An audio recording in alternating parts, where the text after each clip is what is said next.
Bom, ainda falando aqui direto do estádio Beira-Rio, vamos atualizar a situação do Fluminense no mercado de transferências. Temos notícias muito importantes sobre reforços que podem chegar nesta janela. O clube está se movimentando. De fato, agora dá para dizer que o mercado do Fluminense está esquentando, está ficando agitado. E eu sei que vocês estão querendo saber sobre Nino, por exemplo, que foi uma notícia que surgiu ontem. Não deu para a gente tratar aqui no canal. A gente está fazendo isso agora e eu vou trazer para vocês atualizações importantes sobre todas as negociações em andamento no mercado. Então, se você puder, aquela moral de sempre, né? No seu like, custa nada, 0,800, deixa aí seu like, seu comentário, se inscreva aí no canal do Lessa também, muito importante, conto com a ajuda de todos vocês. Mas, objetivamente, vamos falar sobre essas negociações que estão ocorrendo. E eu já vou começar pelo Nino.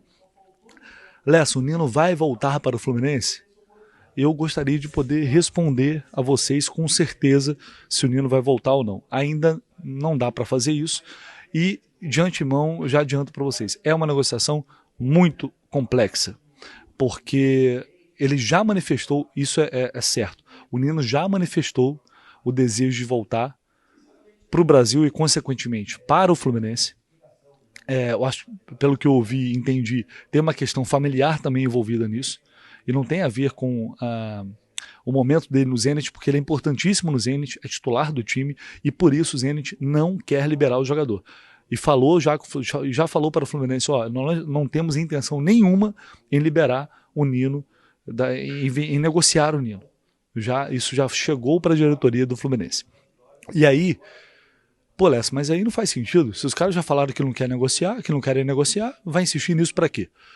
Porque o Fluminense está apostando num poder de convencimento do próprio Nino em aceitar uma possível oferta do Fluminense. Vai pedir, talvez já tenha feito isso. A informação que eu tenho é que o Nino já manifestou esse desejo formalmente à diretoria do Zenit e agora ele vai tentar, junto ao staff dele, convencer e fazer com que o Zenit aceite a oferta do Fluminense. A proposta vai ser enviada ainda nesta semana, talvez já nesta quinta-feira.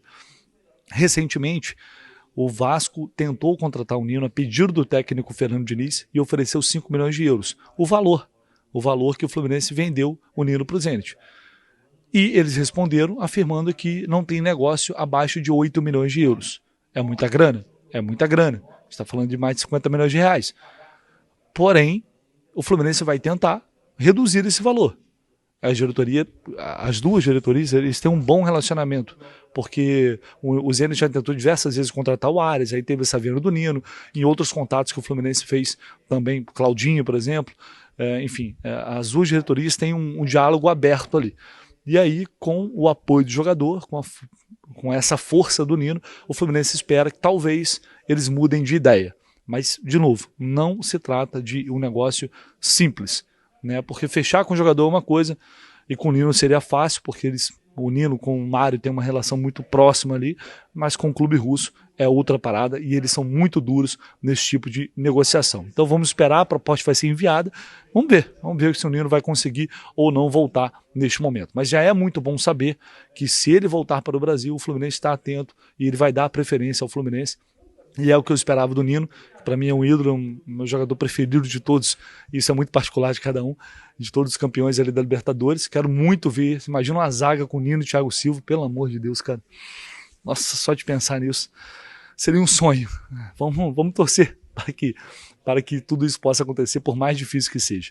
Tá? Mas é bom saber que o Fluminense vai fazer os esforços necessários para tentar concretizar isso. Outra negociação, Santi Moreno, jogador do Portland Timbers da MLS. Ontem ele é titular absoluto do time e ontem ele ficou no banco de reservas. Isso é um sinal de que as negociações estão avançando. Eu estou falando isso porque o Fluminense teve uma proposta que foi recusada no primeiro momento de 4 milhões de euros, mas esse é mais um caso, é outro caso de jogador que quer vir para o Fluminense, já disse que quer vir para o Brasil, gostou muito da proposta, do projeto que o Fluminense ofereceu a ele. Ele acredita que aqui ele pode crescer, pode aparecer e quem sabe até futuramente ir para a Europa. Então ele já aceitou o que o Fluminense ofertou, e agora de novo, é um convencimento do jogador tentar se acertar ali com o clube, ajudar nesse sentido, e o Fluminense chegar numa pedida mais próxima daquilo que o Portland está pretendendo. As negociações estão avançando. Diria que de todas, é a que está mais próxima de ser concretizada. Isso pode acontecer ao longo desta quinta-feira ou no mais tardar até sexta-feira. Então, Santi Moreno, jogador de 25 anos, colombiano, jogador de lado, jogador meio atacante, um atacante, né, de habilidade, que tem bons números na temporada, falamos sobre isso ontem, tem boas chances de se tornar reforço do Fluminense. Vamos ficar atento a essas movimentações, porque hoje a gente pode ter novidade, tá? Lucas Ribeiro, jogador do Mamelodi Sundowns, que o Fluminense também buscou, vinha negociando e está ainda, mas essa é uma negociação que não deve ser concretizada. Por quê? Quando o Fluminense chega para fazer a proposta para o Lucas Ribeiro, ele já tinha uma conversa em andamento com o clube do Catar. E depois dessa movimentação do Fluminense, o clube Qatar chegou e fez uma proposta de fato oficial mais forte. E aí quando sai aquela notícia lá que vem lá da África do Sul, afirmando que ele deixou a concentração porque tinha negociações avançadas com o clube, é com esse clube do Catar. Então ele tem realmente uma situação bem encaminhada para lá, e ele só virá para o Fluminense caso ele não aceite essa proposta. O Fluminense hoje está num compasso de espera nessa negociação, tá? Porque a proposta foi melhor também, aparentemente, desse clube para o Mamelodi. Então, uma negociação com o Fluminense só vai avançar se eles não fecharem esse acordo. Hoje o Lucas Ribeiro está mais distante de ser reforço do Fluminense, tá? É uma contratação que não deve acontecer por esses motivos que eu trouxe para vocês, mas enfim, no futebol tudo é possível. Se os caras não chegarem a um acordo, o Fluminense pode, e como vem tentando atravessar essa negociação, o Fluminense pode conseguir concretizar ainda essa negociação, mas por enquanto a tendência é de que o Lucas Ribeiro vá para o Catar, tá? E para fechar sobre a situação do Vitinho, segue na mesma. O Vitinho tem as propostas em mãos, o Fluminense espera ter uma resposta definitiva até esta sexta-feira para resolver, de fato, se ele vai vir, se não vai, até para buscar outro jogador no mercado. Então é provável que a gente tenha uma resposta definitiva até sexta-feira. Lembrando que o Vitinho tem uma proposta muito superior da Arábia Saudita, é outro também que só vem para o Brasil se não aceitar essa oferta, e aí tem o Fluminense, que vai pagar um bom salário para o Vitinho, um alto salário para o Vitinho, e tem a questão da competitividade, da visibilidade. E tem outro clube aqui do Brasil também que fez proposta por ele. Então essas negociações basicamente dependem agora mais do outro lado do que do lado do Fluminense. O que o Fluminense tinha que fazer, as propostas foram feitas, as ofertas aos jogadores foram feitas, e agora depende deles para essas situações avançarem ou não. O Fluminense está negociando com outros atletas, tem mais nomes no mercado. O Fluminense fez sondagens a mais jogadores, tá? A gente só não descobriu ainda os nomes. A gente sabe que o clube busca um centroavante. O clube está no mercado buscando esse centroavante.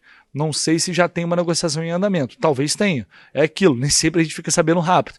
Essa negociação com o Santi Moreno já estava rolando e a gente não sabia, até que ela vem à tona. E o clube vem trabalhando de maneira discreta justamente para evitar a concorrência. Então é bem possível que um centroavante também já esteja conversando, já esteja negociando. O clube está olhando muito para o mercado do exterior, buscando oportunidade de mercado, jogadores que talvez não estejam valorizados neste momento, ou estejam numa reta final de contrato. Então são movimentos que estão acontecendo e certamente a gente vai ter mais novidades. A ideia da diretoria do Fluminense é tentar definir o quanto antes essas situações que estão em andamento, até para poder depois, se essas negociações elas não forem concretizadas, o clube possa ter tempo para buscar outros atletas e, enfim, avançar nessas questões, até para que o Renato possa ter o quanto antes os reforços que ele deseja ter em mãos. E é óbvio que isso é urgente, porque o time tem carências, tem problemas, e são 3 competições em andamento simultâneas. Já, por exemplo, vai ter Copa Sul-Americana, e na semana que vem já decide a sua vida contra o Internacional na Copa do Brasil. Então é o Fluminense se movimentando no mercado, buscando seus reforços, e a gente vai atualizar, trazer todos os detalhes à medida que as coisas forem avançando por aqui, tá? Fiquem ligados aí, por favor, deixe aí o seu like, como sempre, pedindo aquela força, aquela moral, reforçando, né, o seu comentário, se inscrever se você não está inscrito, se inscreva aí.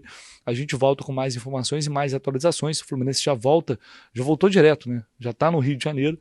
O elenco se reapresenta nesta quinta-feira e inicia a preparação para o jogo contra o Grêmio. É um mini campeonato aí, gaúcho contra os gaúchos aí, agora o Grêmio de Renato Gaúcho, né? história como jogador, como treinador. Um jogo muito importante no Campeonato Brasileiro para vencer, voltar a vencer pela competição nacional. Valeu, galera. Um abraço, tamo junto.